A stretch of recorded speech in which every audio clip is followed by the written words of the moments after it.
안녕하세요. 호주 아는 형입니다. 오늘은 저처럼 워킹홀리데이나 학생비자로 처음에 호주에 오셨다가 호주의 여러 장점들이 마음에 들게 돼서 호주의 영주권 취득을 목표로 계시는 분들이 생각보다 꽤 많이 계십니다. 저처럼 유학 후 이민을 고민하고 계시는 분들, 현실적으로 어떤 단점들 그리고 어려운 점들이 있는지에 대해서 오늘 한번 얘기해 드리려고 합니다. 호주 아는 형. 예를 들어서 저와 함께 학교 생활을 시작한 거의 70% 이상의 한국 분들이 한국으로 돌아가고 주위에서도 영주권을 준비하시다가 포기하시는 분들을 정말 많이 보게 됩니다. 저희끼리 하는 얘기인데 그럼 남의 나라에 사는 게 쉬운 줄 알았냐? 하는 정도인데 과연 저와 같은 임시 비자인들의 호주 영주권 취득의 현실적인 어려움들은 어떤 것들이 있는지에 대해 이야기해 보도록 하겠습니다.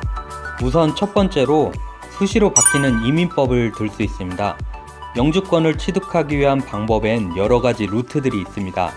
단기간에 취득할 수 있는 운이 좋은 소수분들을 제외하곤 대부분 3년 이상, 길게는 10년 이상을 임시 비자로 호주에 거주하게 됩니다.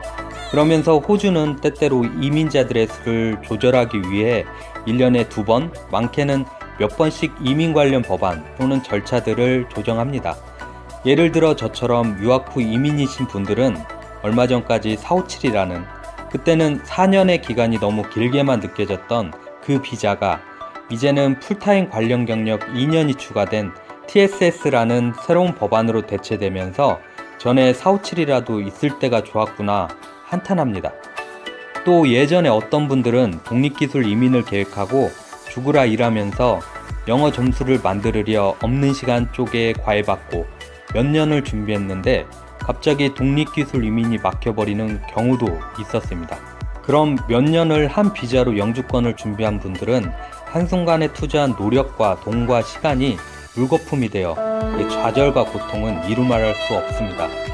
때문에 임시 비자인들의 영주권 없이 거주할 때는 항상 한편에 긴장되고 편안하지 않은 마음이 들게 됩니다. 두 번째는 우리가 예측할 수 있는 그것 영어입니다. 그나마 한국에서 영어 공부를 미리 하셨던 분들은 언어 소통의 여유가 얼마나 큰가를 깨닫게 되는 순간입니다.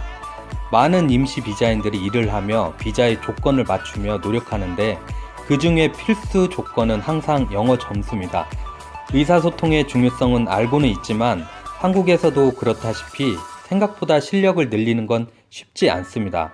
더군다나 대부분 일을 하며 따로 영어 점수를 위해 시간과 노력을 투자하는데 비용도 만만치 않습니다.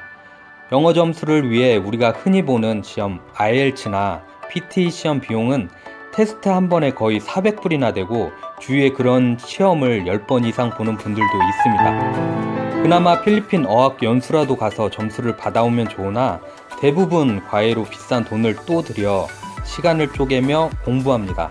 정말 영어만 잘해도 영주권 반은 받았다는 게 맞는 말입니다. 세 번째는 경제적인 어려움입니다. 대부분 워홀에서 호주 영주권 도전을 외치며 이 길에 처음 발을 내딛게 되는데 막상 워홀 때 느끼지 못했던 그 제약들이 현실과 마주합니다. 20시간을 합법적인 일을 하다 집값, 생활비, 학비를 제외하면 오히려 마이너스가 되니 이쯤에서 캐시잡을 시작합니다. 하지만 대부분 한인잡이나 노동 집약적인 일을 하다 보니 이제 영어와도 멀리하게 됩니다. 그런 이유로 영주권을 준비하시는 분들 중 커플분들이 많은데 한 분은 학교를 다니며 관련 학과를 이수하고 다른 한 분은 경제적인 역할을 하며 서로 역할을 분담합니다. 더 안 좋은 케이스는 유아나 어린 자녀분들이 있는 분들인데 경제적인 여건이 안 되면 정말 많이들 포기합니다. 또 그 많은 커플 분들도 임시 비자에서는 최대한 아기를 갖지 않으려 애를 씁니다. 이래서 예전에 조투부가 영주권 받고 싶은 워홀들은 절대 주 7을 멈추지 마. 척은 영주권 받고 싸워도 된다고 그렇게 외쳤구나 실감하게 됩니다. 그런 의미에서 오늘 뭐 먹지? 저거 먹어야 되겠다. 맛있을 것 같아. 그 외에도 당연히 가족과 친구들이 그리워 애가 타는 향수병, 한국에 즐길 수 있었던 그 수많은 먹거리, 즐길거리가 추억이 되어 주마등처럼 스쳐가며 귓속에서 컴백 투 코리아 라고 하곤 합니다.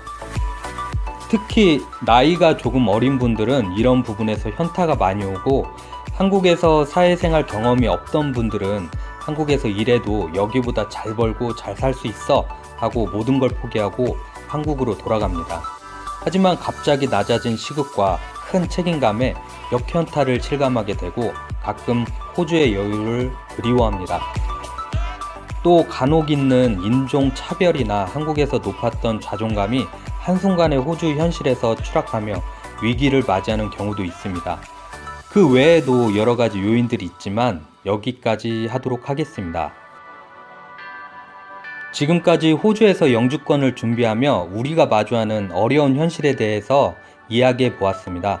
이런 힘든 과정을 겪어 호주 영주권을 따게 되는데, 물론 그와 반대로 호주에 거주하는 장점들도 많이 있습니다.